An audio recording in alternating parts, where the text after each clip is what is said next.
Hola, me llamo Valentina, haciendo este video para comunicar mis ideas sobre la situación política actual. Así que agarren un café o un té, lo que tengan a la mano, y empecemos con el video. Todos estamos pendientes de la coyuntura actual. 200 años después de la independencia, muchos se preguntarán, ¿cómo llegamos a esto? A principios del siglo XIX, el Perú empezó a llamarse Patria. Fue un proceso largo independizarse de España por completo. Aún así, las ideas de la libertad, como muchos propagaban en aquella época, hasta ahora no se han consolidado al 100% en el Perú. Primero quisiera hablar sobre el siglo XIX.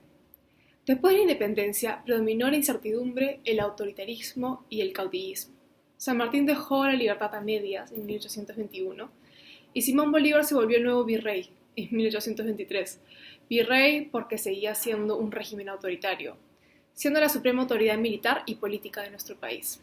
Recién, en 1824, después de la batalla de Ayacucho, se confirmó la independencia.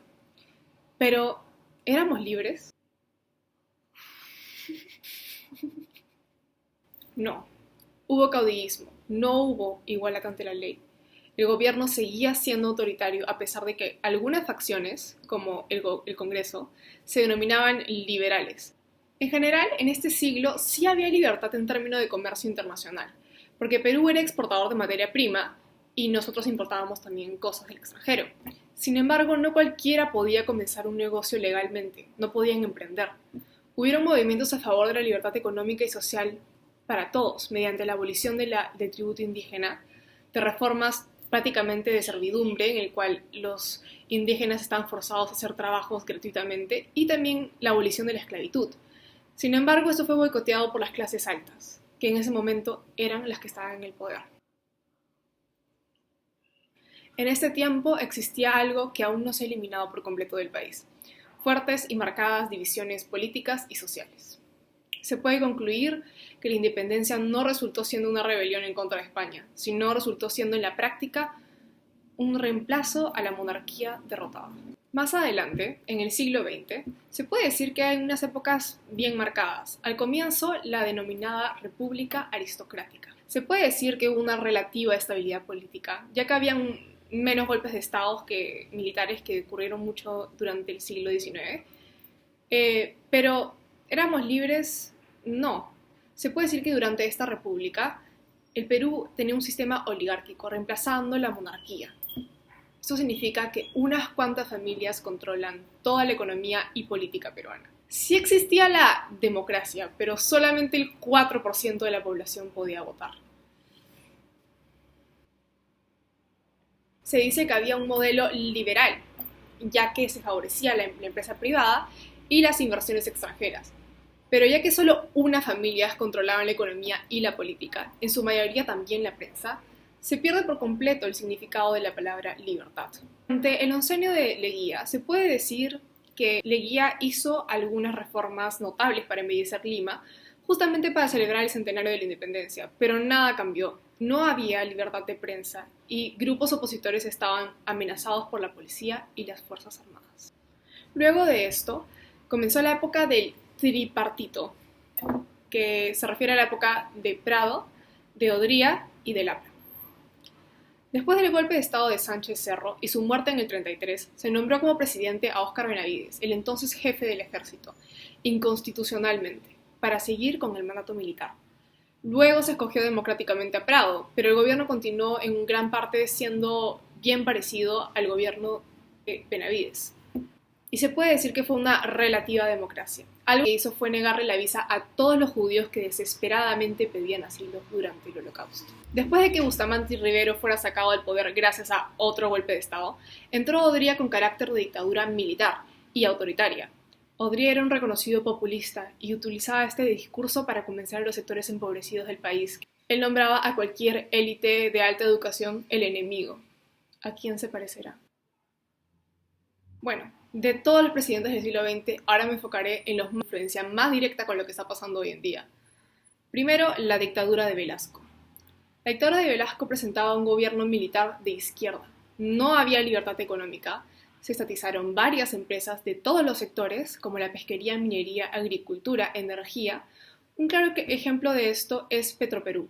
También está la famosa reforma agraria, en la que se expropió una gran cantidad de haciendas. Los dueños perdieron por completo el control, todo con la excusa de ayudar a los campesinos que trabajaban en ellas. Pero esto no los ayudó.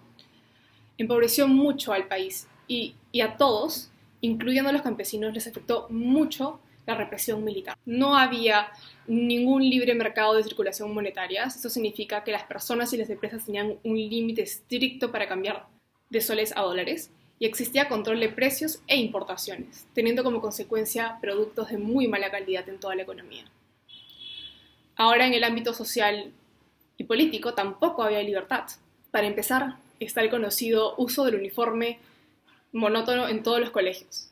No había un parlamento, entonces todas las decisiones tenía que tomarlas el gobierno militar. No había libertad de expresión. Y si un individuo abiertamente criticaba al gobierno militar, existía la posibilidad que el gobierno lo exilie del país. También existía el control de los medios de comunicación. Después de este periodo se dio una transición hacia la democracia.